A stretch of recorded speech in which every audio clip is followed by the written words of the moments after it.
chance, dude. Yeah. And recording, I think. Fuck it. Why not?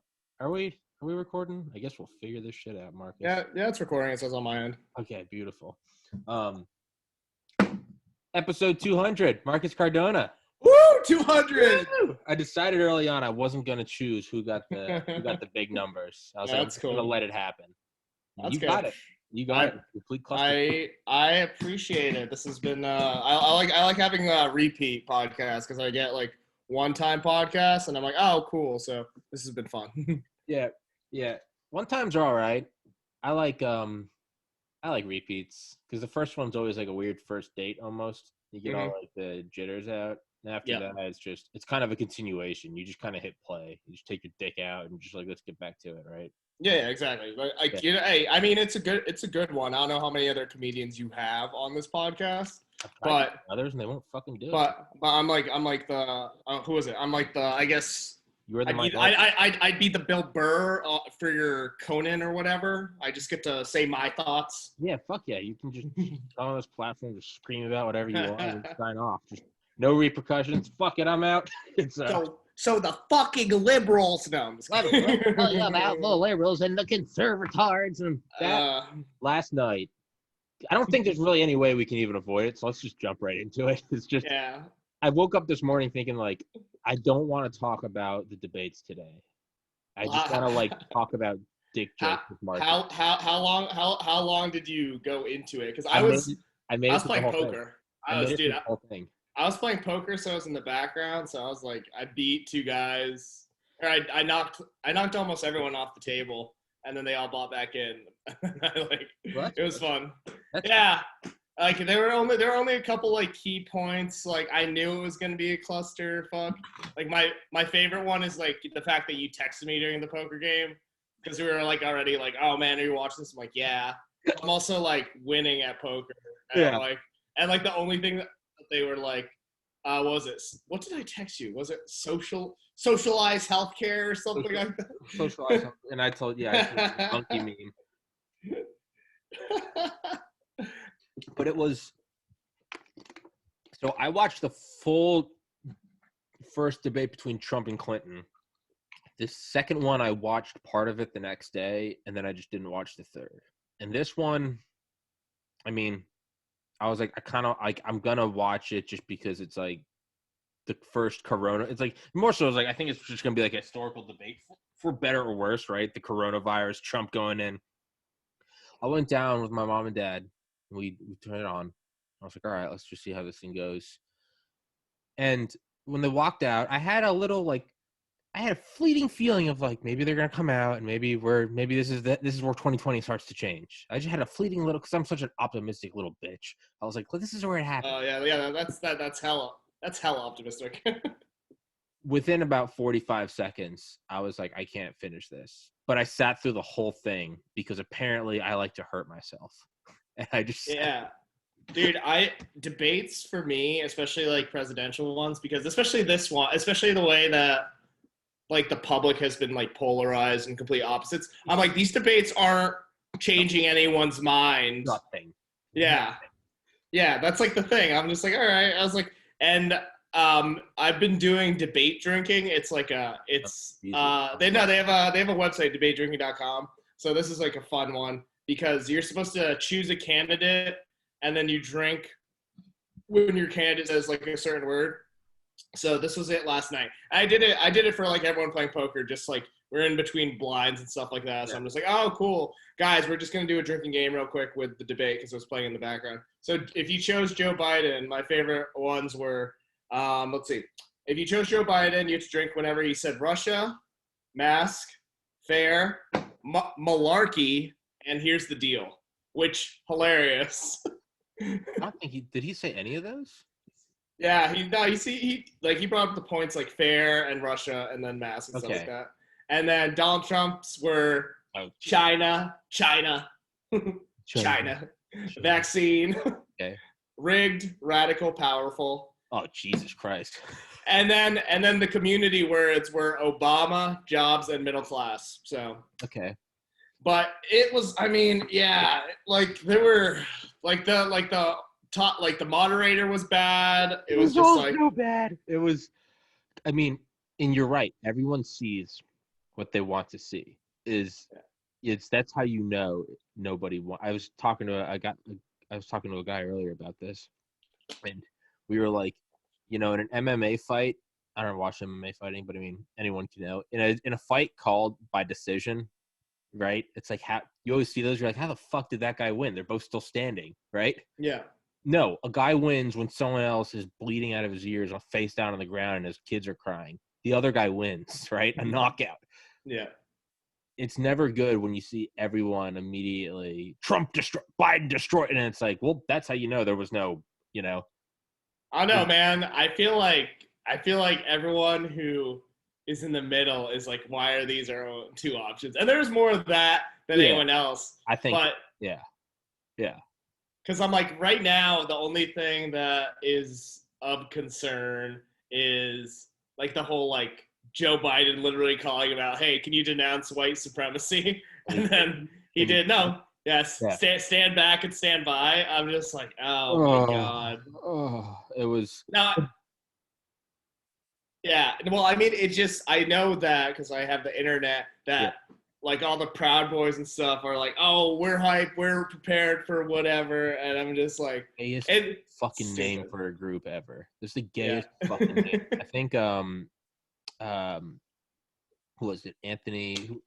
Who was the guy? Anthony of Opie and Anthony. He was on Rogan, and they were talking about Proud Boys, and they were like, that sounds like the gayest fucking name. That sounds like, I think he was like, it sounds like some fucking New York musical, like Proud Boys. He's like, that's what it sounds like a bunch of doughboys heading off to World War I. We are the Proud Boy.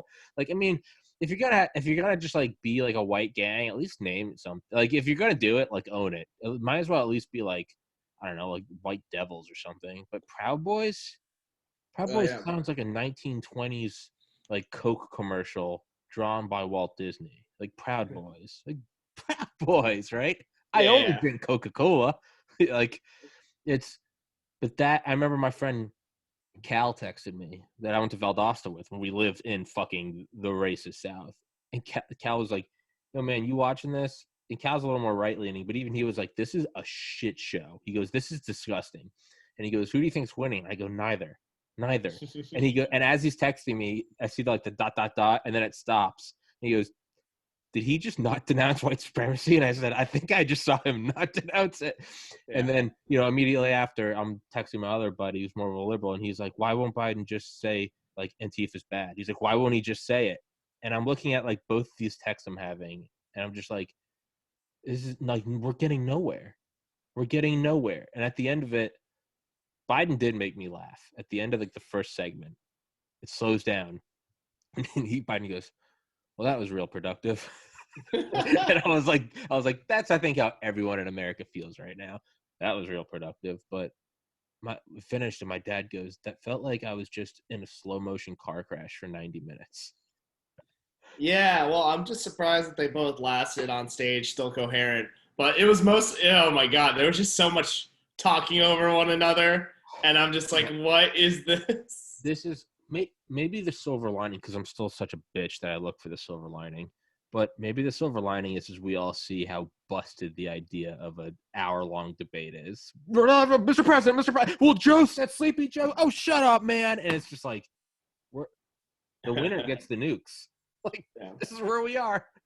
Yeah, no, that's really it. Well, I mean, none of that matters. We're just picking out our like, I talk with everyone all the time. I'm like, we're picking out our mascot, and especially here in like New York, because because I'm back in Maine normally, and Maine is like pretty much a purple state. It's like, and I'm like, that's actually I enjoy talking politics in Maine way more, because I'm like, it's not polarized left, polarized right.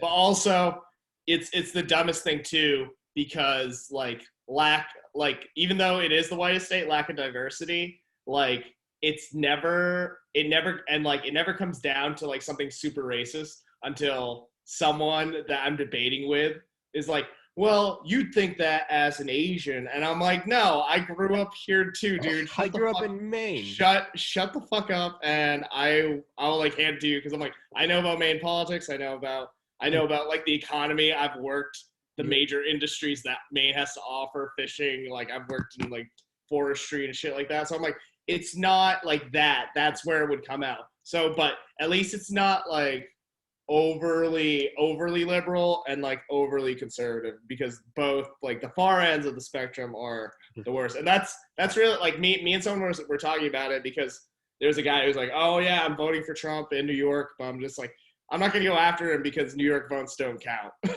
towards the electoral. Yeah. Well, first of all, I was gonna say that's a badass painting you have. Is that a painting or a poster? It's a poster. This is oh yeah, no, I work advertising, so this is Arizona campaign for the Arizona 99-cent cans. So that's cool shit. Shout out to whoever the fuck made that. Yeah, But boom. That's I didn't see the third face. It's just I mean, it's just like hot. It's hot girls, and they're like, drink Arizona. It's 99 cents. We do. Bad boys, Coca-Cola. Proud of your boy. You know, heading over to the Western Front. But yeah, I'm with. Yeah, the second someone's like, well, you would think that Marcus as an Asian. It's like you are as much as a Maina as anyone I know. I mean, all my experience, my 7 months living there, you are as much of a Maina, for better or worse, Maina. I understand it. It's just like, it's one of those things where I'm just like, it's like a talking point. Again, like after you run out of valid points, you need to attack the character of the person, or whatever trait you can. Yeah, I know I get that when it falls on to, all right, white guy, upper class, and I'm like, you cis white male, you blue-eyed fuck. Yeah, it's like, all right, this is where we are. But I'm almost at a point where I've been debating with myself over the last month that I think I'm just going to start blindly voting third party for the rest of my life, because the argument you always hear against third party is it's throwing away your vote. They're not going to win. But that's been, and it's true. Yeah. That's been the argument. I mean, the first election I remember was Bush Gore. I was 10. I remember vaguely hearing that, like an uncle saying that or something. Well, that was 5 elections, right? 2004, 8, 12, 16. That was 5 elections ago. Yeah. You do it long enough, eventually, because that's the only thing I can think of that will ever even remotely help this system is a third. Imagine if someone came out that was like, Proud Boys suck, Antifa sucks, we should have a middle-of-the-road healthcare. Yep. Imagine if that guy came out and it just wasn't Biden and Trump yelling at each other. To me, I'm looking at it as I'm 30 now. God willing, I live to 70, 80. Maybe I can just help push the needle. I'm just blindly vote third party until I die.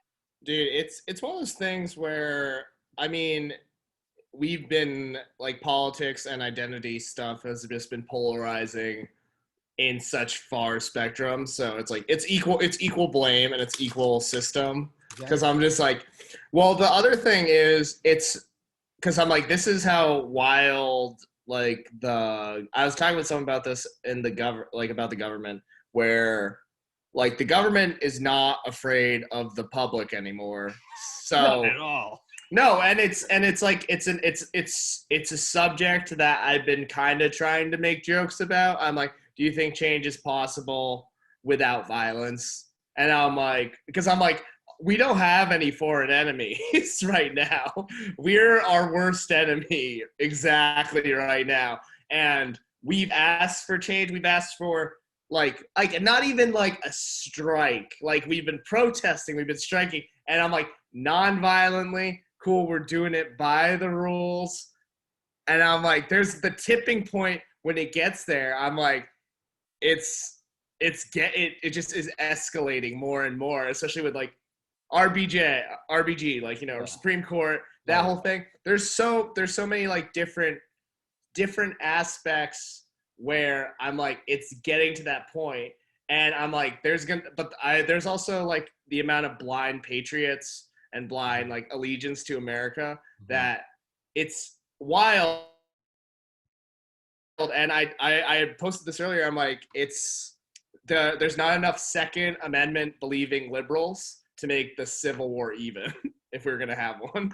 Yeah, that's the thing, man. Is if there's a civil war, like on one side, it's like conservatives are like, we'll wipe out liberals.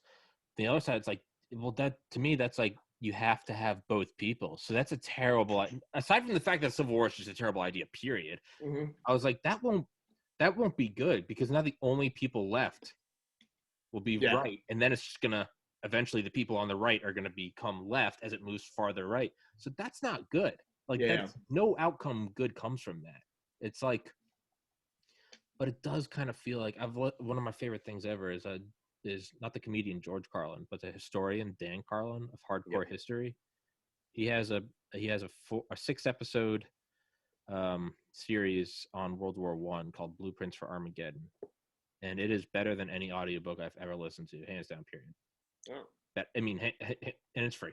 It's the best. It's 6 episodes, 4 hours each, and you start listening to it thinking like, what the World War I? No one gives a shit. It's World War I. Proud Boys, right? No, dude, it is more edge of your seat than fucking Harry Potter or Lord of the Rings. It's insane. So plug for that. Blueprints for Armageddon. The way he describes it happening in the first episode, building up to it, I've been getting feelings of that this whole like last 6 months. It just feels like this train that can't slow down, and it almost feels like it's out of our hands. Like it's like hydroplaning. It feels like the thing is just going, doesn't it? Yeah. Oh no, yeah. Like I'm not. There's like really like as an individual within my lifetime, it's just we're just riding along the machine that's already been there. Because I'm like, it's everyone who thinks that they can individually change it or like get everyone behind them together. It's like you're not going against Trump. You're not going against the right. You're going against generations and the system and the way that like certain areas are, because even now it's like the United States, it's we've ignored small government, and then big government has now taken so much control.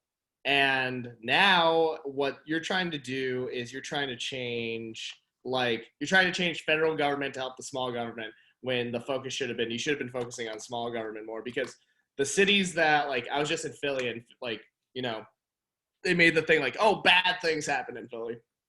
But no, Philly itself, Philadelphia in Pennsylvania has been struggling through the pandemic, and it just like exacerbated things. New York has been in debt forever. Yeah. like literally New York's existence is just like a maxed out credit card that we just keep moving to a different credit card. That's really it. And like all the commercial real estate is going to be like the downfall of that. But also, we didn't need that much commercial real estate. Like the reason why it's overpopulated and there's like a space problem in New York is because we have bigger stores than there's like residential space for people. I'm like, it's just, I mean, dude, those Billionaires Row, dude, no one can look me in the eye and tell me with a straight face that's just not money laundering. Yeah. Oh god, it's so bad. Cash. I mean, what is it? 493 Park Ave. What is that? The super. I mean, there's a lot of super. I love skyscrapers. But there's a lot of like super skinny skyscrapers going up in Manhattan right now. This one's been finished for a while. It's the white one. It's just like it has perfect like square windows. That one, I mean, the uppermost floors, I'm not kidding you, dude. They're selling for 90 million a piece, 100 million a piece. That's just, and no one lives there. That's just over. Yeah. Some Venezuelan guy just got cash from probably like, a bunch of kids mining them to death. He just puts that over there. No one gives a fuck. Yeah. Yeah, that's really it. Like there's obviously like the distribution. I don't even want to get into the distribution. Like that's how annoying the machine is. I'm like, it's such a well-oiled machine that all the problems bleed into one another. Yeah, you're right. And it's such a fantastically created and efficient machine. It's the machine. It's just that it almost makes you self-censor because you're so sick of it. Right? Yeah. Imagine the Nazis occupying your neighborhood. You're in Poland. And not only is it the worst thing ever, but everyone's talking about it so much. You're like, I don't even want to talk about it anymore. So you just ignore it. There's German tanks outside, but you're like, what's for dinner? Right? Yeah. it's like I said, I woke up this morning. I was like, I'm not going to talk about the debates today because I just don't fucking want to. But you can't. It's just, it's like Venom, Spider-Man. It just. Yeah, no, you gotta. It's gotta be present. I mean, this is also a great podcast episode. This will be like the one when like, oh, how does Tommy Kerrigan feel? How does Marcus Cardona feel? I'm like, there's an episode for that. Yeah. Boom. It's like, God, like, yeah, that's pretty much how we have to deal with like the current like state of things. Because I'm like, it is upcoming. Like, I'm hoping that the South Park special on coronavirus is funny enough that I'm like, oh yeah, this is brilliant. Thank you, South Park. Thank you for making a big statement that reaches to both sides. And I'm just like, the only thing I could think of, I just made my picture a little bigger because someone told me I need to stop being a weird little thumbnail up in the right hand corner. So not that you give a fuck, but the only thing I could think of last night is, I don't know if you remember, but it was like 2012 South Park, I think, and it was like the meme or they're like planking, they're like, what is it? They're like Faith Hilling. Oh yeah, they're doing like all the dumb challenges. Long Johnson, but I remember it starts with all of them at the Republican debate, and South Park. It's not even like a memorable thing, but part of that episode right at the beginning is just all the candidates talking. They're just talking over each other. Yeah. They'll all start talking. It's almost like when there's a delay in the podcast and you both keep talking and then stopping. And that's all I could think of last night. It's just three voices like, Mr. President. Well, and I was like, holy fuck. But it does. Is it just that? Because the question comes in with people I have on of my age group, like you, us old fucks now. You 30 yet? No, I get January. But if industry's listening, I could pass for 25 or younger. You play a high schooler. Dude, I still played. I got these dimples, dog. I'm good. You could be in an American Pie movie. You could be in a high school movie. I want, dude, which is annoying because I'm like, I've auditioned for college and I'm like, I am almost 30. Why am I still being casted as a high schooler? Yeah. I just switched my camera. Now I see you over here. Okay, no worries. It's fine. Because like right now I'm looking at your image, but I know that you're not seeing me look at the camera, right? Yeah. Well, I just moved my little image. I always move my image towards the camera, so it's fine. Okay, but I just want to make sure it doesn't look like I'm talking to you. Like, but yeah, you could definitely play a high schooler. You ever watch like high school movies now, like movies we used to? Oh yeah, with all like the hot 30-year-olds, or are you talking about like wait, no, when we were in high school and we watched high schoolers, because those are like 40-year-olds playing high schoolers. Well, it doesn't matter, none of it. Like when we were in high school, we're like, oh, these high schoolers. But now I look back and I'm like, those are like adult men and like porn stars. Like high schoolers. But yeah, do you think that it's just because it's a weird time that things have been seemingly getting crazier and crazier since like 2012-ish, right? Yeah. Is it the Mayans? Is it just that we are getting older because we were 22 and now are we just getting older and seeing the world for the shit show that it is? Or is the world actually turning more into a shit show? Because we're at a weird like double, like we can't separate it, you know? Older people will say it's crazier now than ever, but we can't see that because we're just getting older. Well, no, I feel like older people, because even then, like, it's all about communication. So it's like, it's one of the things like about even like social connectivity. Like, before, why did the internet turn worse? I'm like, before, we were just talking to people within our immediate circles. But then as the internet connected us all, now we're having conversations with people in California, so then it became a different thing, and it opened up the conversation. Because I'm like, opening up the conversation, like we were at that age where we were still like developing, but then we were also at the age where, remember when you guys were in elementary school and we had you dress up like the Native Americans and the Pilgrims, and they were best friends? And then in high school, they're like, oh yeah, genocide. I was like, boom, like that one, like that was like new. I remember that was like such a funny curriculum, because like I heard about the genocide from my Native American friends who like eventually came to school with me in like middle school, and like because the teachers are like trying to tell the story, and then this kid's like, no, that's a lie. Like, middle school was they were all best friends. right? Elementary school and stuff like that. Whenever they tell, like, when they used to tell, like, the like Native American story and the pilgrimage and like the 13 colonies and shit like that, they're like, Squanto, like, talk about corn, and they're like, wasn't there like a big genocide thing? And they don't mention it. But then when it comes to like the Jews and like all that stuff, they're like, oh no, that was a genocide. It was terrible. You know what else never comes up in like American history? I believe. What was that? It was probably something in like, it's New York City, so I'm like, either something construction wise happened or something wild. I thought that was a gunshot. I don't know. Maybe. God bless. Yeah. Yeah. I'll see a little notification on my phone if it was. Okay. Well, that's where we are now. 2020. Yep. Yeah. We never learned about, or maybe we did. I don't think we did. Did we learn about all of the Japanese Americans FDR put in internment camps? No, dude, they were literally so, like, it's one of the things when you talk about American history, because I'm like, yeah, it's the whole history books written by it, and they're like trying to educate. Because I'm like, that's really it. Like, after you, like, all like the history war buffs, they just like enjoy reading about the celebrations and victory of America. But then once you get like in the deep history, you're just like, oh, the stuff that we tell children are lies, and then it's like, boom. It was, you see the signs during World War II on businesses, and it was like, Japanese, no application, right? Yeah. I mean, that never gets brought up.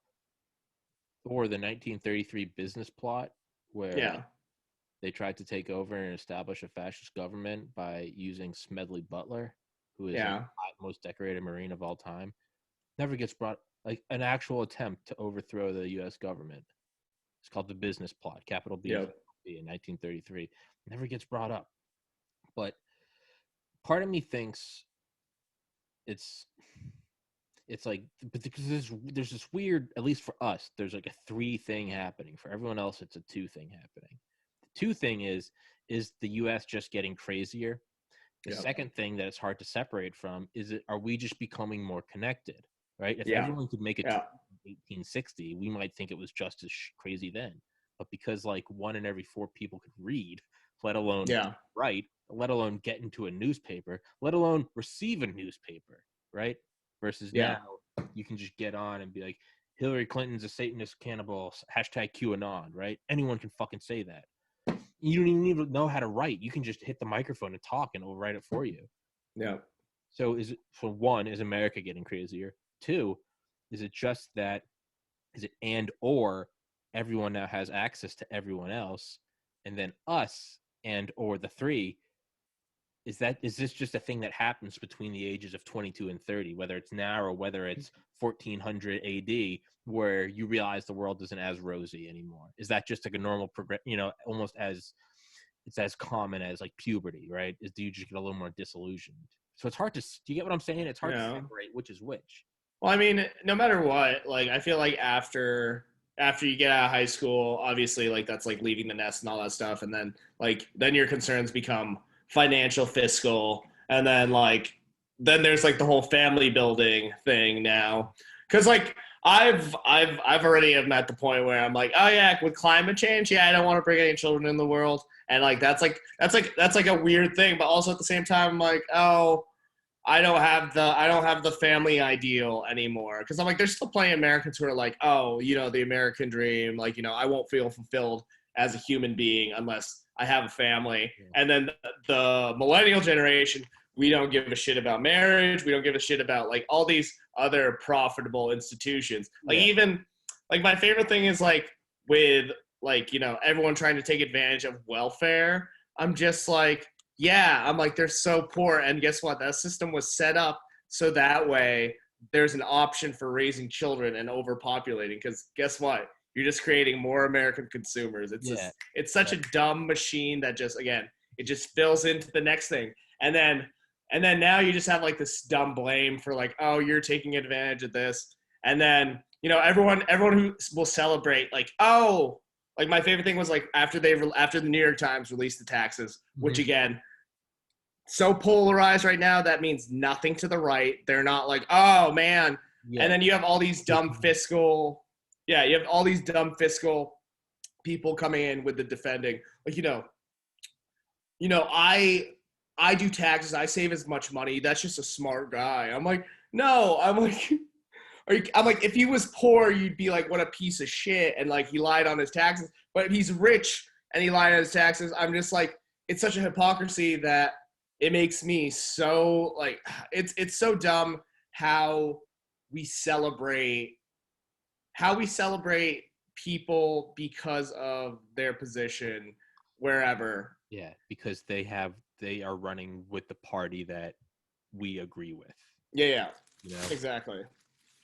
She's you see any of your friends, you ever had a friend that's like going after a girl, has like a crush on her, and she's like maybe not outright cheating on her current boyfriend, but she'll like flirt back with your friend, and your friend's like, oh, I think she likes me. And it's like, dude, if she'll cheat on that guy now with you, I know you think you're special, but the same thing can happen down the road, right? But then it happens to you, not your friend, and you immediately throw your blinders on. You're like, oh no, she'll never do that, right? It's just cognitive dissonance. It's the same thing. Yeah, you're right. If it's a poor guy who only paid $750 in taxes, you'd be like, welfare queen. Yeah. But if it's a billionaire, you go, that's just a smart guy. Unless it's a billionaire running for the Democrats, and then it's, well, Bloomberg, he's a fucking cunt, but Trump does it, and I'm like, oh, well, he's a smart businessman. Where does the truth lie? What the fuck is going on? Are we just? I know you'd like this quote. I saw it a while ago on R Psychedelics, and it was, every psychedelic trip is a lightning strike in the middle of the night on like a moonless night. It lights up the same landscape, but each time it's from a different angle, so it gives you a different image, but it's lighting up the same landscape, and the landscape is ultimate reality, right? Objective truth. Yeah. But you see it from different angles, so you can be looking at the same hill, and in my mind, I see it as just like a mile wide on a little valley, some trees, just at night, lightning strike, and you see it all for a second. Yeah. But if you look at that from different angles with different lightning strikes, the same exact piece of land can look completely different. It's like looking at an optical illusion. If you look at it one way, it looks like a vase or a vase, but then you close an eye and you see a woman.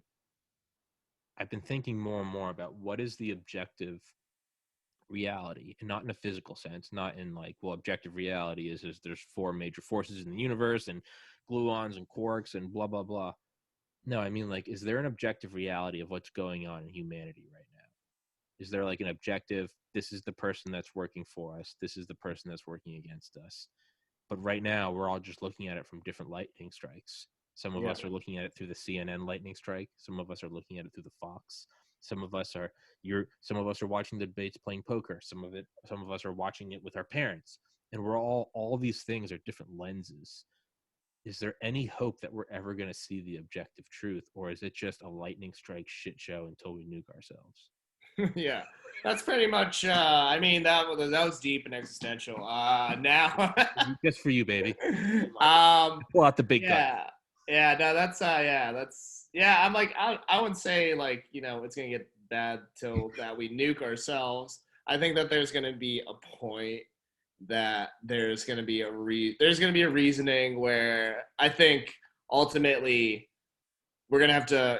You're gonna have to kind of eventually redefine like what patriotism is and like Americanism, because like that's it. Like I think that's like probably the most annoying thing is everyone has like something that they consider, oh, you're the reason why the country's being ruined, and I'm just like, okay, what's the different situation like that it determines that? Because obviously we have all our different separations, like again, it's all clashing identities, so that would, I guess, be the lightning strikes. But again, if you take out race, if you take out gender, if you take out class, then what does that look like? What is the truth? Hold on, because I'm 30 years old and live with my parents, my mom's calling me. So Marcus, take the reins. Welcome to Marcus Cast. Whoa, hey, what's up? I thought you were saying that to me. No, it's cool. I'll talk to people. My mom. Okay, keep talking. Yeah, do your thing. Okay, guys. Tommy's talking to his mom, so now you get to hear the stylings of Marcus Cardona. Just talking about the world.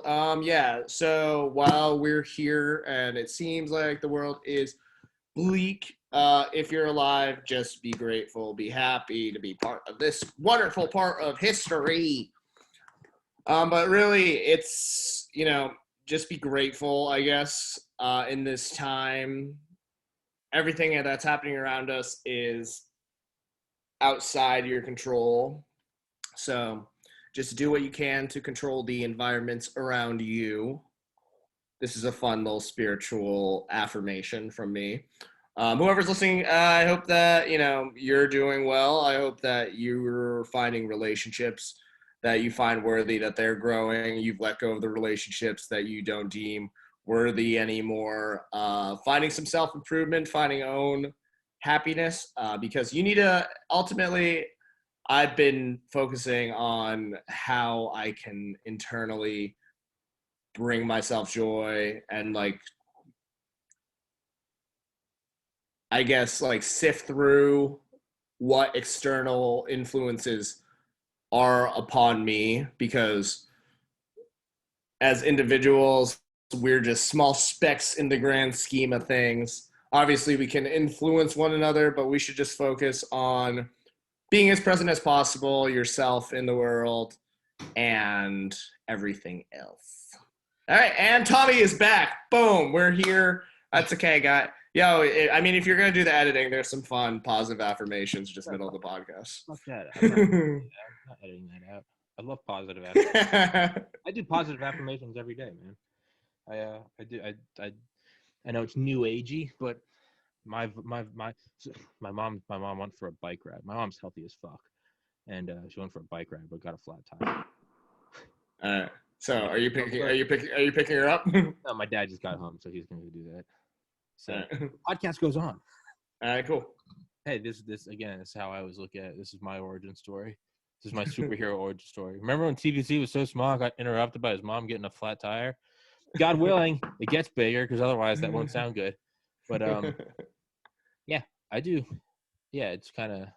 Were you being sarcastic or were you being serious? Oh no, I was serious. I was just like, oh, well, I was like, what do I fill this time period with? I'm like, I'm gonna do some positive affirmations. I do. I did it all throughout college. I'd meditate every morning, and then I would just even 3 years out, I'd picture in my mind what is it going to be like to get into med school, and not just you're going to get in. I'd be like, I'm going to get the piece of mail, and I was like, it's going to have the school whatever insignia on it. I know my mom's going to do that annoying mom scream when they're happy, or that's something, I know my dad's going to be, I know I'm going to be proud, and I would just kind of go through it all, right? Yeah. I know I'm going to have to go interview, and I would try to feel it. I'd be like, well, if you got to go interview, right, you got to go get on a plane ride, and it's so I try to plane ride, just think, window seat, you got the air conditioner on, your shitty Diet Coke. I would just try to feel it in my head. And I am a believer in it. As much as a science-oriented person as I am, I do believe that there's something to it. I don't think that it's all horseshit. Oh no, I'm like, yo, you gotta manifest it, talk about it. I do vision boards sometimes. Yeah. But it mostly, I guess, for positive affirmations that I've been recently doing is just being present. Mm-hmm. Trying to internal influences rather than external. Mm-hmm. That's pretty much been the whole pandemic. I'm just you can't go outside. You have to just stay socially distanced. I'm not networking. I'm not meeting new people. So I'm like, okay, cool. So I'm like, there's no real external influences there. So I'm like, okay, cool. And I'm like, because I'm like, especially if you deal with anything like depression or anything like that, or even if you have ADHD, because I'm like, it's all just chemicals. It's in your head. So how do you combat that? You just got to realize it's like unplugging from the matrix. You got to just realize that this is temporary. Yeah, none of it's real. None of it's real forever. That's what I do, man. Whenever I have anxiety, at work or something, sometimes I just get anxiety going in. It's just, even though I'm just stocking liquor shelves, but it'll still just be. But I remind myself whenever it happens, I'm like, there's never, as many times as I've had anxiety and as many times as I will in the future, it's never lasted forever. It does at some point go away. Is my audio coming through well? Because I turned on a fan under my laptop. Yeah, you're fine. Okay. This thing overheats, dude. But it always goes away. But that's what I try to remind myself is like when I'm feeling something, I'm like, this is just that. Like this isn't the objective reality. This is just a lightning strike. Yeah. Like I hate not days you don't get enough sleep the whole day just feels so fucking off, right? Yeah. But I always tell myself, I'm like, this isn't like I get no sleep gives me like more anxiety than anything. Where I'm like, oh, I'm doing poorly. Like, people are disappointed in me. Like I always just tell myself, I'm like, you're just looking at it through the lens right now, right? You just, if like your windshield wiper's all like shitty and covered in mud, that doesn't mean that outside is shitty. You just gotta, it's temporary. Yeah. Clean the windshield. I'm like, this is just the lens that I'm looking at reality through right now. Right? It's just you didn't get enough sleep. Like that's fine. Or something's fucked up. There's not enough dopamine in one spot. Like, all right, give it time. It goes, get some sleep, stay hydrated, do some exercise, do some meditation, but just keep going. It always goes back to normal. But yeah, staying more present is, I mean, if that's not the holy grail of it all, right? Well, I mean, yeah. I'm like, well, if your head is in the past, then that's regret. And then if you're worried about the future, that's anxiety or whatever. What was that anxiety? I have no idea. Yeah, Eckhart Tolle. You ever read it? Yeah. Of course, dude. I do shrooms, Tommy. Of course, I've heard of him. Yeah. Eckhart Tolle's a fucking badass. That is a peaceful motherfucker. But you look at him or like Ram Dass or Alan or another great guy, Michael A. Singer. He wrote the book The Untethered Soul and The Surrender Experiment. Those are both insanely good books. They all there's something in them that like you can't fake. We just kind of like, if you ever watch videos of these guys talking, it's not. Oh yeah, dude. I listen to Alan Watts all the time. I go to sleep to that. I love Alan Watts. If you ever look at any videos, specifically videos, Eckhart Tolle, Ram Dass, you just see them and you're like, this guy isn't faking it. Unless this guy has like an IV drip of Xanax 24/7, like this guy is vibing good. And that's I saw some like old like screenshots I took forever ago that I have no recollection of taking them, but I found them, so I knew that there must have been some reason. But let's see. One of them was, oh yeah, here's a good one. You are being presented with two choices: evolve or repeat. That's it. That's all life is. That is a good one. The willow knows what the storm does not, that the ability to endure harm outlives the power to inflict it. Death is only the end if you assume the story is about you. Ooh, that's a good one. Yeah. If the mountains were smooth, you couldn't climb them. I like that one a lot. The most brilliant of flowers never bloom under the shade of the trees, so, leave your safety. No single raindrop believes it is to blame for the flood. That's a good one. Don't set yourself on fire to keep others warm. That's all right. Yeah. Love is like a fart. You can't force it or it'll be shit. Yeah. I learned long ago, never wrestle with a pig. You get dirty, and besides, the pig likes it.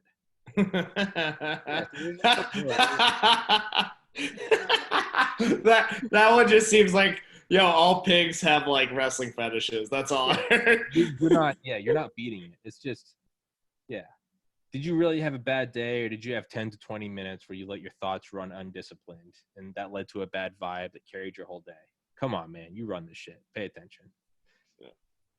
This has nothing to do with anything. Middle schoolers are terrifying because they haven't even discovered empathy yet. So it's just a bunch of psychopaths struggling to learn long division. I don't know why. Yeah. Hey, that's all valid. Like, I think that's something that, like, every now and then I'm like, I hate the people who've like, oh, I'm like, what's your big heartbreak or something like that. I'm like, oh, what happened? And I'm like, oh, they had, like, that's also why I never understand like the appeal of dating younger, even as I get older. Cause I'm just like, emotional maturity and like all that shit. I'm like, it's so important for a vibe. Dude. Up until I was like 28, I consistently still thought that like 18 to 21-year-old girls were the hottest. Now that I'm fucking like, I'd say in the last 2 years, I don't give a fuck. If they're more than like a year younger than me and and they're not as fucking crazy as I am and thus have like the somewhat relative emotional maturity, at least where I am, and I don't even have a lot. Yeah. If any, but I know it's more than when I was younger. I don't get, I work at a liquor store. I'm carding all day. The like the sexiest, hottest like sorority girls come in, but to me, there's like no. It's like objectively, I know they're physically attractive, but I don't give a fuck. Yeah. I'm like, I don't want to talk to you. There's nothing. There's just nothing. And like when older girl, I'm 30, so like 35-year-old girl comes in, dude, I am like locked on her. Because I'm like, this bitch she's got as much as crazy shit as I am, right? She's thought about killing herself at least 100 times. I know everyone else has, at least my age, right? That's my favorite. I'm like, what's emotional maturity to you? Have you thought about killing yourself? How many? 3? Okay, you're mature as fuck. How many? 3 since when? Sunday? What's up? I'm Tommy. Here's my number. I know you know the suicide hotline just as well as I do, right? Yeah, that's you're right. Emotional, it is. And I imagine when I'm at 35, we'll look back at this conversation and be like, look at those 2 little fucking twats, right? Yeah. Oh, yeah. They thought that emotional maturity was discussing it on a podcast. Real mature. They thought using that as I bet they're going to plug that as the podcast. Like, hey, here's a deep podcast. No. You don't talk about it in public. You talk about it one-on-one over. And then when you're 50, it's like, look at these fucking losers using that as a bargaining chip to meet someone. It just accelerates forever. Yeah. Everyone over 80 is just like a fucking Buddha. But it's like an unspoken secret. You never know until the day you turn 80. And then you see other 80-year-olds and they like wink. And you guys are all in your weird like astral projection realm of nirvana and bliss. But they're just staying in their old bodies. And it's like, it's a joke on all of us. Yep. Or not, or you just shit your pants. I don't know. Oh, by the way, it is National Podcast Day, which just so you can plug it. There you go. Well, that's it. How fucking long has that even been a thing? Oh, dude, I'm like, it doesn't matter. I saw that it was like National Sunday, and I'm just like, why? I'm like, I have a birthday. I only need to be I don't even need to be celebrated for that, really. There's no more celebrating. Here's another good one.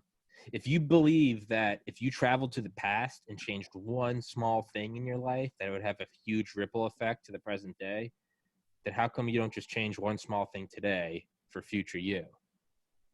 That mindset, honestly, is if I remember, is kind of what started this podcast. I was like, what if I just do like an episode every other day? Like, where will I be in a year? Because the time is going to pass anyway, right? Not that much has come of it, but you'd like this one. Smoking weed in 2007. You're smoking a bowl in the woods a mile behind Taco Bell before a movie. Man, I hope the cops don't show up. Smoking weed in 2020. Guess I'll just hit this vape pen in Target. Fuck it. Yeah. Oh man, weed's becoming legal recreationally in October 9th in Maine. But also, that's also another thing too.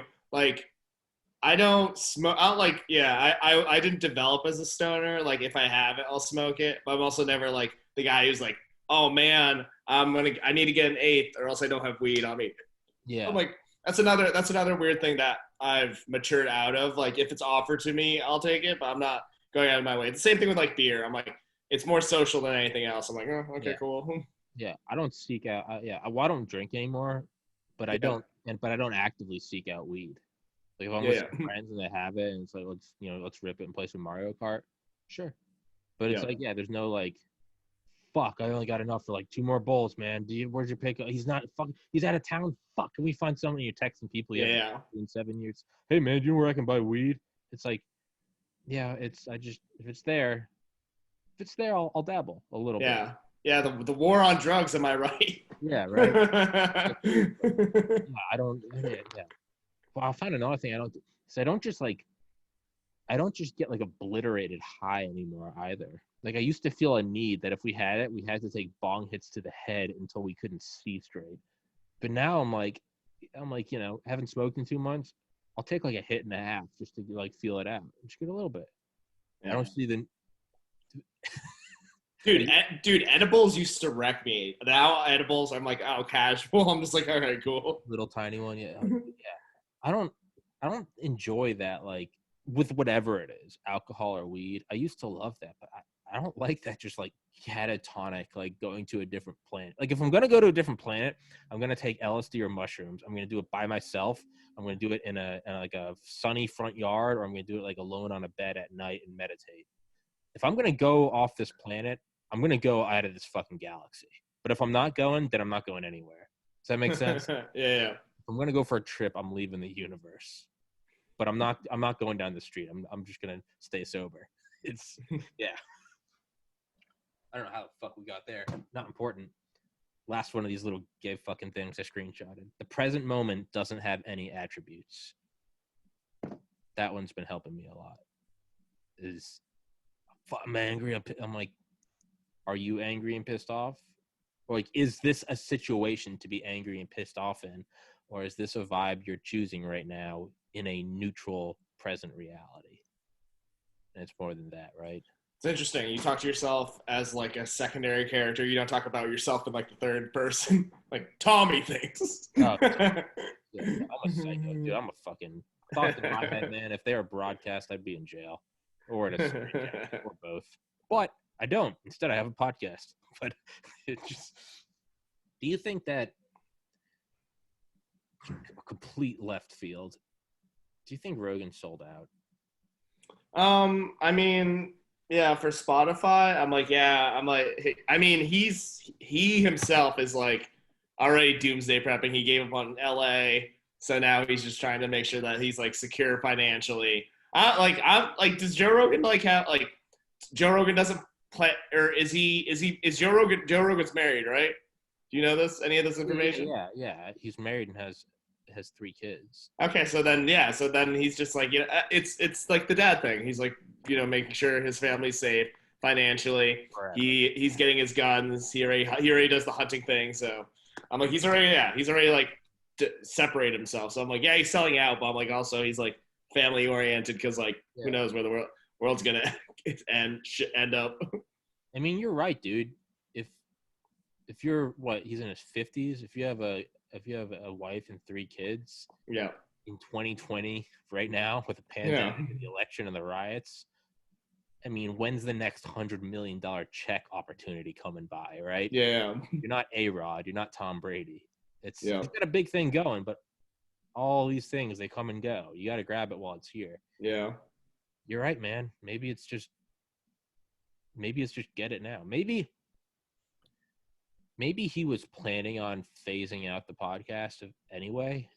Yeah.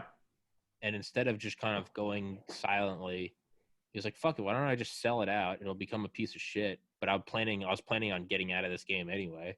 Might as well do it with that $100 million parachute.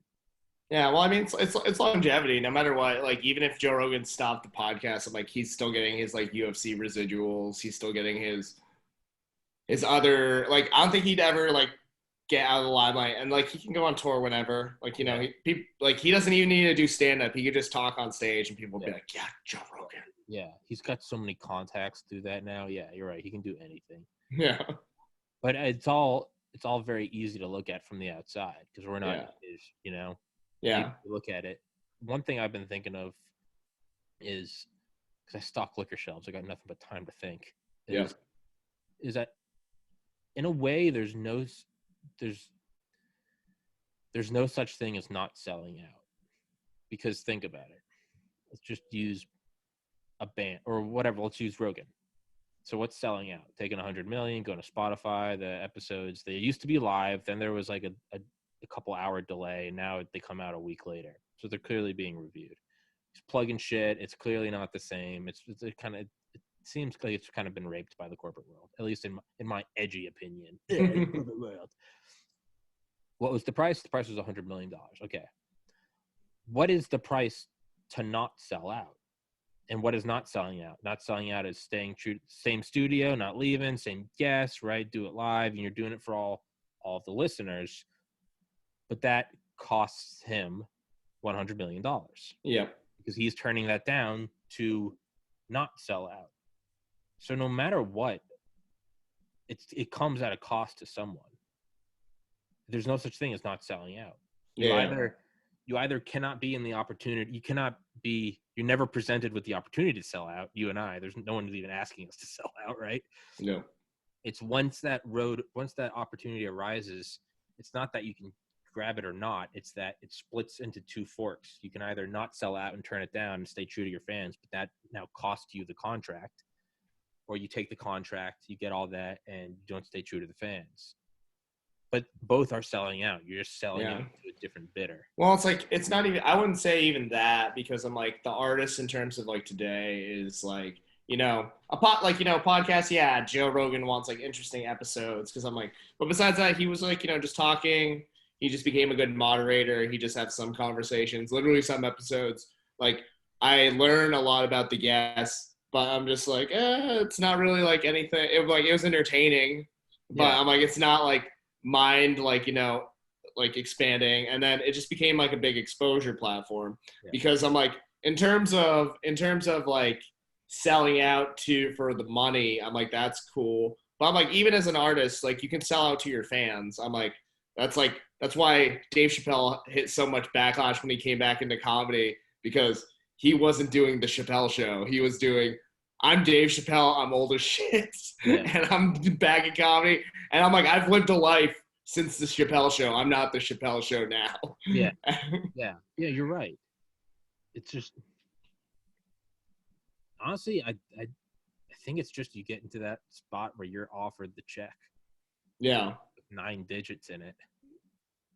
You just say, fuck it. Yeah. Plus Joe Rogan at this point, I'm like, it's not money for him.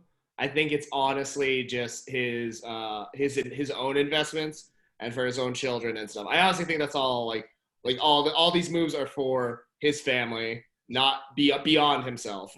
Just total dad move. Yeah, because you know, he gets so much free stuff just as soon as he gets to plug it. Like, he has, since he got into bow hunting, he gets like so many free bow hunting like equipment.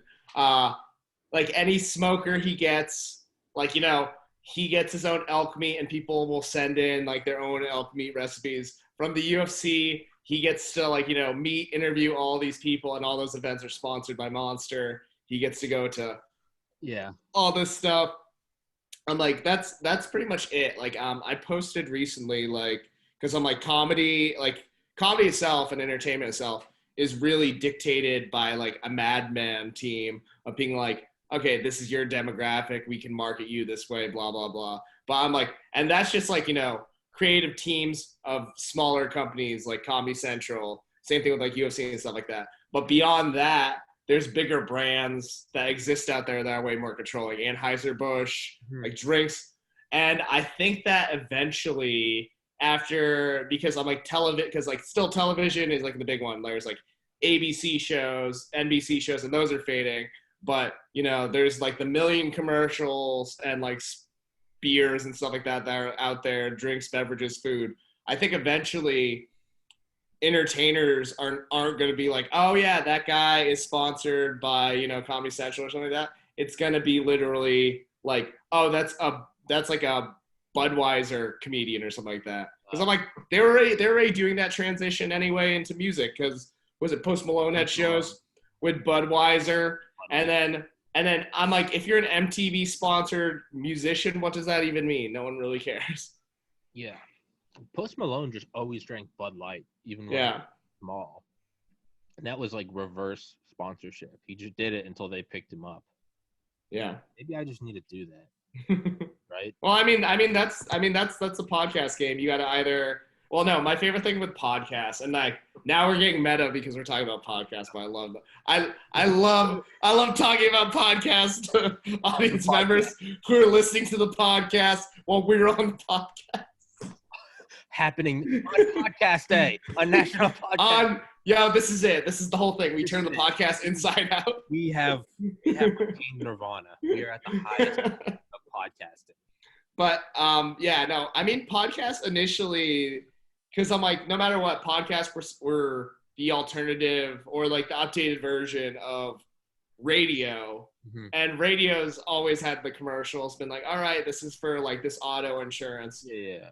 And then once podcasts came out, I remember I like there's a podcast for some reason, they always have sex toy advert like sponsors. Flashlight, yeah. I mean, Yeah, I'm just like that's it. So I'm like, you'd have to find out there. One of my friends, he does like a podcast you listen to when you're sleeping, and his sponsor is Purple, like the mattress. Okay. Yeah. So I'm just like, that's it. Like, there's gonna be some kind of, in order for them to consider like an art profitable now, it kind of needs to be an outward market to promote an already existing business that's grown beyond everything else. Yeah. So You would in our doomsday speaking, you'd like it. So I dropped my 10 terabyte hard drive a couple weeks ago, and it almost broke. yeah, And that was like the only copy I had of all my podcasts. And I realized like that was a terrible idea to just have one copy. So I got 3 identical hard drives, but they're like shock resistant, like water resistant. Like you can submerge them in water for like 20 minutes and they're still good. Like some of these like hardcore ones. And I got 3. So I just dumped. I have triple backups now. yeah, Then I was like, well, shit. What if they like? So then I got like a dry bag, right? yeah, I just kind of left them in a dry bag just to put them all in one, because I had to have them in one spot anyway. I'm OCD, so I was like, why don't I just get a dry bag? You know, if I ever spill, whatever. And then I was like, well, shit. I've already gone this far. Like, why not fire protection? So I bought a little Sentry Safe from Home Depot, a little tiny one, but it's rated for 1 hour yeah. at 1700 degrees. And I was like, okay. But then I was like, well, I've already come this far. So what's the final one? What's the silver bullet to all electronics and all data? It's an electromagnetic pulse from a nuclear weapon and or a sun flare. And I know how you go against those Faraday cages, because that's what all the nuclear bunkers have. That's what Air Force One has. It's just copper like thread woven throughout the whole thing. Yeah. It's like the one protection where it's just like, it's almost like a cheat code. You just can't penetrate it. It's like a constant in the universe. Copper just provides that shield. It's a Faraday shielding. Well, I looked up, and there actually is a company that makes Faraday bags, and it's for people. And they advertise it for like military, but it's also like, don't want an ex stalking you, but don't want to like, because how do you get it so no one stalks you? You throw your phone in the water or leave it at home. What if you still want to bring your phone with you? So they created these little like Faraday packs. Yep. Like $20. You drop your phone. I tried it out. I put in headphones, turned on Audible, dropped it in the bag, shuts off immediately. I tried it with airdropping. It shuts off halfway through. Just put it in the Faraday. So I was like, okay, it works. And so I got those. So I got a couple of those little ones from Amazon, right? Shout out trillionaire Jeff Bezos supporting the machine. And I got those. So now I've got an EMP-proof, waterproof, fireproof, dustproof, shockproof backup system. Just OCD, right? No need for it, but I have it now. of all these gems of podcasts, I know, right? Right? It's not even like the only people who are doing that are like cryptocurrency miners, and you're just like, people with the nuclear codes or the location of like CIA spies. And I was like, well, that's the so what? Shock, dust, fire, water, EMP. But there's a 6th big one, and what that is that it contains nothing of value for anyone to steal. That's my real trump card. Yeah, that'll be that'll be dumb. So, if someone holds you up at gunpoint, and then they are like, oh, here's the 200th episode of the podcast. Episode. It's all just him and his idiot friends. Why the fuck did we? It's also because you're a millennial. It's in like 3 different folders, and they're all named something different. And then it says porn, and then you open it, and it's just and it's zipped. It's just a podcast, and it's no value, no nothing. But because I'm a psycho, I did it, because to me it was like, what's the point of doing these podcasts if they could all be for naught, right? So I did that. So any point being, to wrap it around, I contacted the company that makes the Faraday bags. It's called Mission Darkness. I told them about it. I was like, hey, will you guys sponsor me? They're like, we're not going to sponsor you. And I was like, fair. But they're like, we will send you like a free bag. And I was like, okay. So all that to say this, I have a free bag coming in the mail. That is the first thing the podcast has earned me, is a free $20 Faraday bag. Great story, I know. But hey, the podcast is making moves. Hey, but now, like, you get the free plug for the Faraday bag, and people get to know about it now. So maybe there's a smaller company that's going to find it and be like, all right, cool. Shit, I'll send you one. You can use it. Tell me how it works. No crazy ex is stalking you. But, I mean, I guess if the only like constant is that we're going towards like a totalitarian dictatorship, that can't hurt to be able to block tracking or signals, right? Yeah. Yeah, I mean, I feel like every now and then, like everyone who's paranoid. I'm like, oh, there's no real information to get from me. It's like, no value. Yeah, that's our biggest protecting thing. Is that there's nothing to.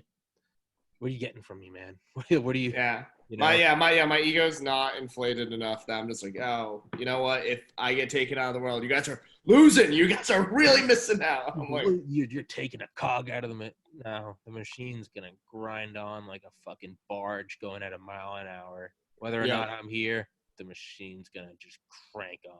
Yep. Just grinding out people, just sucks in millennials, extracts labor, and then just spits them out.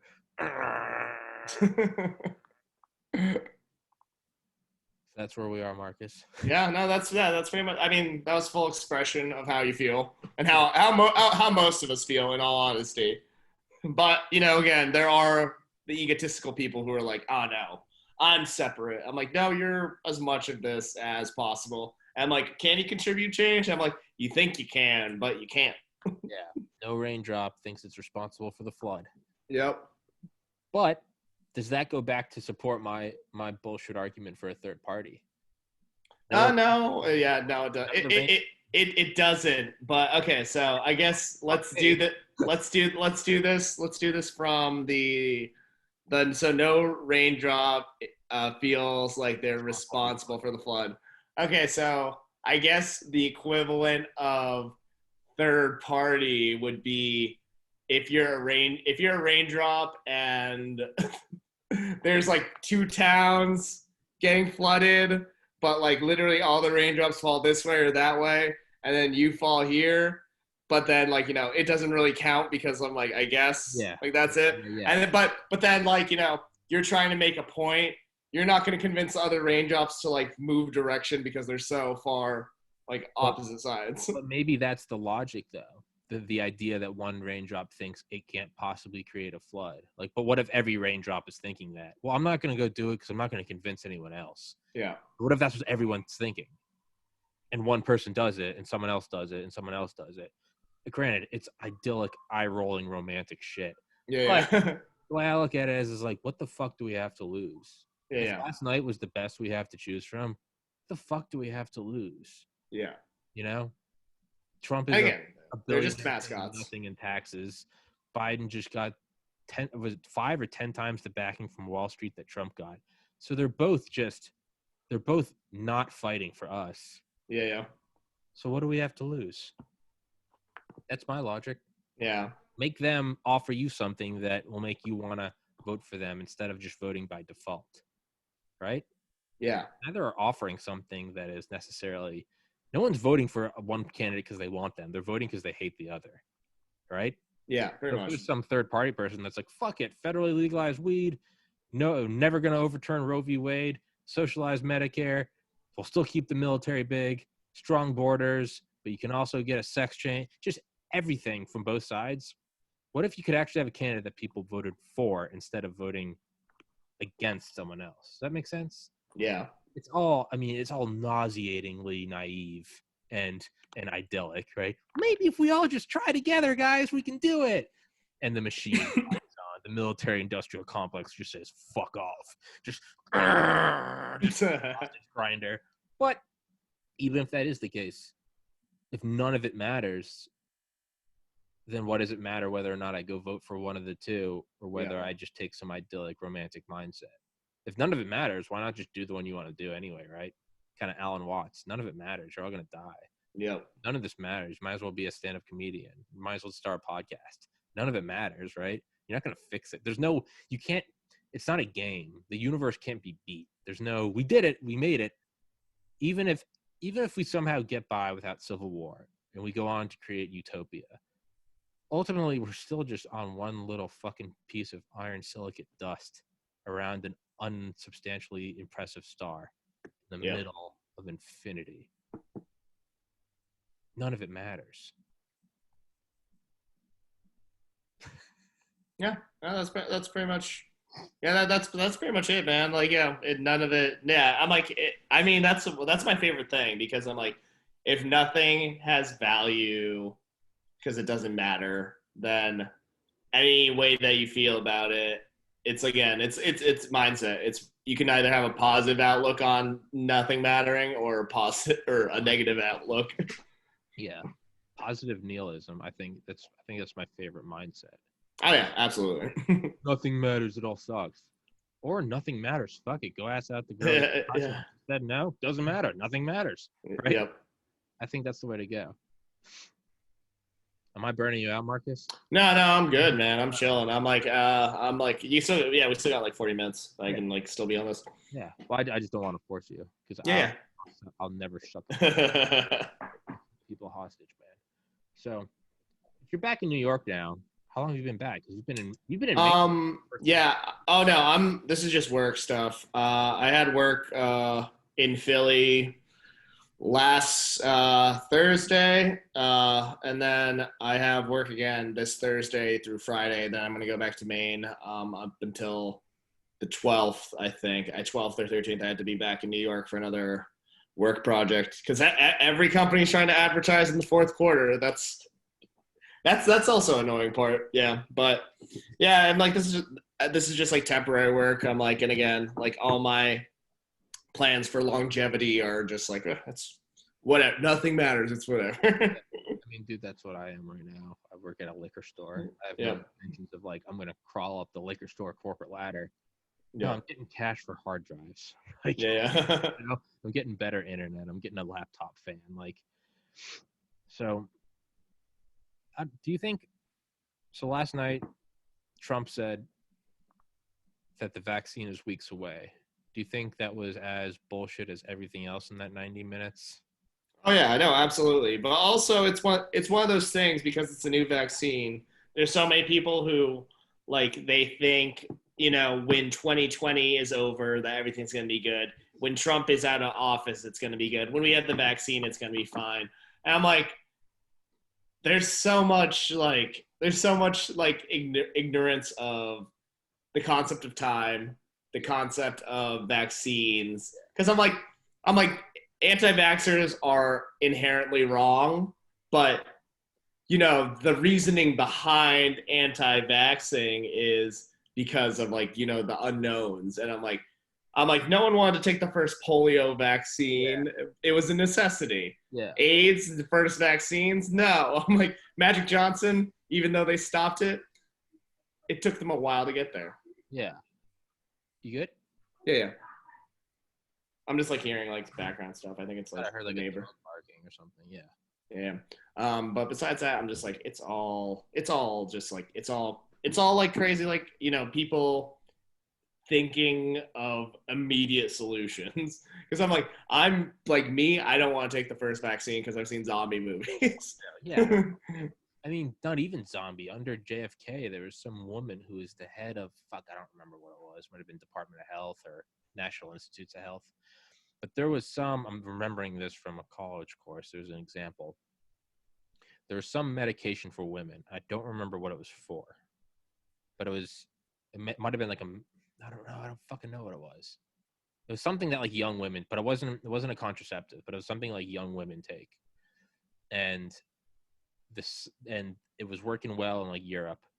But this woman under JFK's administration was like, this has only been on the market for like 2 months. Like at the very least, let's wait till 9, because what do women do that takes 9 months? Create every other human. And so she was like, let's just wait. And she got so much backlash. People were like picketing at her home. She was getting like slandered in the media. And for whatever reason, JFK trusted her and she waited it out. And it came to be known as, you can Google it, it's called flipper babies. All these babies started being born from these women that had been taking it. And their hands and feet weren't. Yeah, they were fused, right? Yeah, so they had those ones. Flipper babies. And there was just this whole like epidemic of flipper babies whose just lives would never be as normal as any of us. And this woman was like applauded for it because she was like, no, like we gotta wait. What is going to happen with COVID, right? It's Just take it. Yeah. Just take it. It's fucking COVID. Let's get 2020 behind us. Let's just get it out of here. Come on. Yeah. What is it going to be? What is it? Yeah, exactly. It's I mean, it's kind of also like if you get cancer and then you have chemo, but like you're like 90, it's like, oh, I'm like, what is the quality of my life going to be better after this, or is this like just me at the conclusion? I've always thought about that. If I was like 90 with cancer, would you rather just take 6 months of like relatively normal life, or potentially 3 years of like chemoed life? Yeah, intensive chemo, paying bills, and all this stuff, and then all that. Yeah, 6 months of relatively normal, and then just give me some assisted suicide on the way out. Dude, yeah, I'm like, yo, normalize euthanasia. That's how I'm. I think it's a humane thing. Why not? I mean, I'm someone that lost a sibling to suicide. Like, why shouldn't someone who wants to leave this world, you'd have to have a ton of like checks and balances, but like, yeah. Why can't you leave, and why can't we make it a happy, blissful experience? Yeah. Psilocybin for a terminal, come to peace with it, or that'd be like one last shot. Do you want to stay? Maybe some people have like a breakthrough experience. Maybe some people don't. They just become that much more at peace with their decision. Yeah. And you just put them on like a morphine cloud and let them go. Like, we could make it a beautiful thing. Yeah. But instead it's illegal. So people gotta like work around this, right? Yeah. Or go to Canada. Canada is legalized euthanasia. Really? It has to be terminal illness. Like, and I'm like, that's really what it should be, no matter what. Yeah. It's a step in the. Didn't some fucking state or city somewhere in like the last week decriminalize psilocybin, like a new one, like another one? Probably it was probably like DC or something like that, or. It was Denver, but I think someone else did it, and I love it because it's like. I love it because I always think like if we could just go back to like the 70s, and why can't we legalize weed? Some Karen was like, because first it's weed, and then and I love how that's exactly what's happening. First it was weed, and then it spread everywhere, and then the place where the weed started, Colorado, someone went mushrooms, and now a couple other people are going mushrooms, and it's just let one in, and the doors open up, and I love it because that's exactly what's happening. Yeah, no, well, I mean, it's all like all the psychedelics that weren't like medically made, because like once they started like basically replicating it with like Molly stuff like that. And then ketamine, like once they started using ketamine and for like depression and stuff like that, they're just like, okay, here's opening up the gate. And I'm like, everyone who was like smoking weed and doing shrooms before, we're like, see? Look, it fucking worked. Yeah. And then they'll come out and they'll be like, wow, psilocybin is having an amazing effect on people's depression. And everyone ever is being like, shit. Like, wow, new study shows it doesn't make you want to jump out of a building. Instead, it just brings you oneness with the universe, and it realizes that we're all made of love and we're just one entity. Everyone's like, yeah, no fucking shit. But maybe that is the wild card of 2020. Some fucking federally legalized psilocybin. Maybe that's the wild card of 2020. Because doesn't all of America seem like it just needs a shroom trip? Ego death. That's how I feel. Like your identity doesn't matter. America doesn't matter. We all need a collective shroom trip on like a sunny day watching a lake. Like, that's what America. Hey man, no, dude, you don't need it. You don't get change through non-violence. Same thing with shroom trips. You don't get change through a good shroom trip. It has to be the worst shroom trip ever, and then afterwards you're like, okay, I need to change my life. You experience firsthand what an actual civil war. You see your family members dead with their brains on your lap. Fuck. Here's your how you change the rain into the flood. Yeah. You give everyone who's hard left, hard right leaning, you give them shrooms, they come out of it, and the person who talks them down is third party. Yeah. Boom. Yeah. You come out and you go, hey, I was being a bit of a dick. But that's just always, Yeah, you can tell they just came out of a bad trip. They're a little freaked out, but they're also like resolutely like, I'm changing some things. Yeah. You know? That resolution after like an edible that's too strong, where you're like, I saw the devil. I need to end this grudge I'm having with someone. I need to talk to them and tell them that they're my friend. We need everyone to come out of this terrified. Right? No, it can't be a sunny day next to it. You have to see mortality creeping up your legs like quick. Yeah, you'd have that like dark, deep. What are your eternal fears? What are these blocks? Yeah. There's gonna be a big gay community that comes out of it. There's gonna be so many people. There's gonna be like, that's what needs to happen. There just needs to be a big like, oh no, I am what I am. I am non-binary. I'm like, oh shit, were you wearing all that MAGA stuff? I'm like, yeah, but you're gonna have a bunch of liberals coming out like, I fucking love guns. I just do. You're gonna have a bunch of conservatives coming. A bunch of half the GOP is gonna come out. They're gonna start dating each other, and it's gonna be one big love fest. But it's coming from the fire. Yeah, no, it has to be. It's like non-violent change. Bad trip. It's the same thing. A beautifully blown, glass blown, like, sculpture or vase. It only comes from coming out of the blast furnace, right? Yeah. To get like a metal sculpture, you have to beat the shit out of it with a sledgehammer. I think that's what it is, right? Pressure turns carbon into a diamond. That's what it is. We come from, the heavy elements in our body come from supernovas. Maybe that's what all this is we are going to collectively have a bad shroom trip and come out on the other side, right? Or this year is the bad shroom trip. No, I'm just kidding. It might be. It does not. It's not 8 hours. Right now we're going on like 9 months. Like, yeah, it is a long trip. Yeah, you're just like, are you still tripping? I'm like, dude, I don't know. Yeah. No, but it is. It's like, right? It can't possibly be real. They're shutting down the Olympics. They're banning travel. You have to wear a mask. This has to be a bad trip. Yeah. That's exactly what it is. It's a bad fucking trip. Dude, I made this a joke. I'm like, this year seems like the most elaborate Inception plot. I'm like, what? Who's trying to plant this idea in my head? Also, what is the idea? The idea is that we all need a shroom trip. Yeah. It's big mushroom. Instead of big pharma, it's big mushroom. Dude, that would be, actually, the first vaccine is just mushrooms. That would be it. It's time delayed mushrooms. It's a 14-day delay, so no one knows right away. Yeah. And the people that need it are older people who are at risk of COVID. So they get it. It's a bunch of, you know what it is? It's in like the early 2000s, there's a terrorist group in Russia that held like 300 people hostage in a movie theater, and the Russian authorities, like the FSB and the Spetsnaz, and they went in and they realized the only way to get all them out was they put car fentanyl, which is about 1,000 times more powerful than fentanyl. Yep.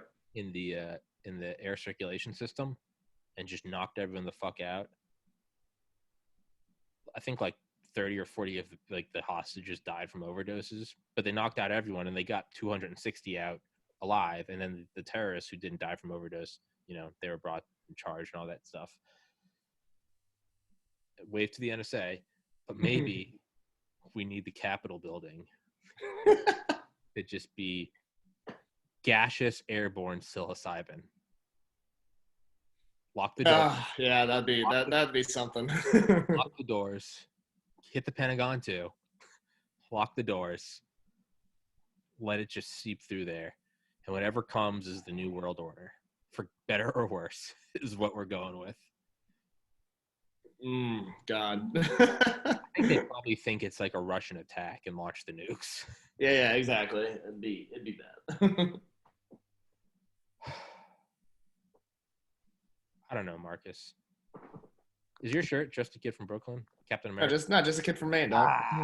This is actually a good shirt. The group, or the ones who sold this one, it was for the military of Maine. So like kids who went to war and then came back. So This was like fun. I saw the shirt, or my sister saw the shirt and was like, oh, you need this when you perform in New York. I'm like, oh, maybe. And I got it. And then I was like, oh, actually, that's a great organization. Hell yeah. Yeah. Shout out to them. That's badass, dude. Yeah. Do you think that COVID is just going to disappear after Election Day? No, God, no, it's not gonna.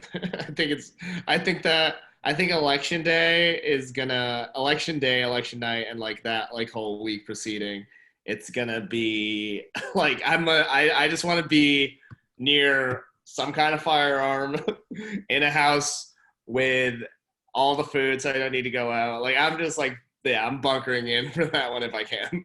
It might be, yeah, might need to start getting like food and water and just hightail it out of here. Go up to the woods in northern New Hampshire. Yeah. I mean, last night when, the moderator's like, the election, it might take days to figure out. And Biden's like, it might be weeks. Trump goes, could be months. I was like, holy fuck. That's going to be the money shot of 2020. An election that takes like 4 months to count. Yeah. Doesn't Pelosi become president after 90 days? Yeah. That's the ending nobody saw. Yeah. President Nancy Pelosi. Hey man, I mean, there's so many people who've rooted for Nancy Pelosi. At this point, I'm just like, fuck it, let's throw the dice. Let's see what happens. I don't know, man. Marcus, let's wrap this bitch up. Hell yeah. I'm gonna move this to my new external, and my laptop is approaching fusion temperatures. Yeah, that's right. Yeah. So, thanks for coming on, man.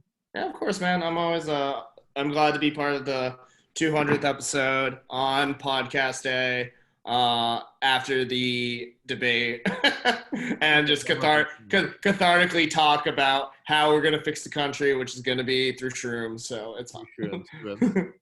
I think that was you take the cake. You won the trophy. We need a shroom tip next to a glistening lake. No. It's like there's no peaceful change in power. There's only violence. You're right. This can't be a loving experience of I saw God. No. You have to get ass fucked by Satan in a group of gargoyles on your face. That's what we need. Those who suffer, remember. Fear is what will get us through this. Fear is the only way you fight 2020 is with 2020. Yep, that's pretty much it. Play by the rules. You don't go in there with love. You give it a shroom trip and show it death itself. On that note, everybody stay safe, love each other. Yeah, ELE guys. yeah, guys. We're all gonna die anyway, whether it's 2020 or 2120. So love each other, be cool, don't give in to the moron masses, and vote for Marcus. Hey, what's up, guys? All right, thanks, Ryan, for having me. All right, thank you, everyone. Bye. Peace.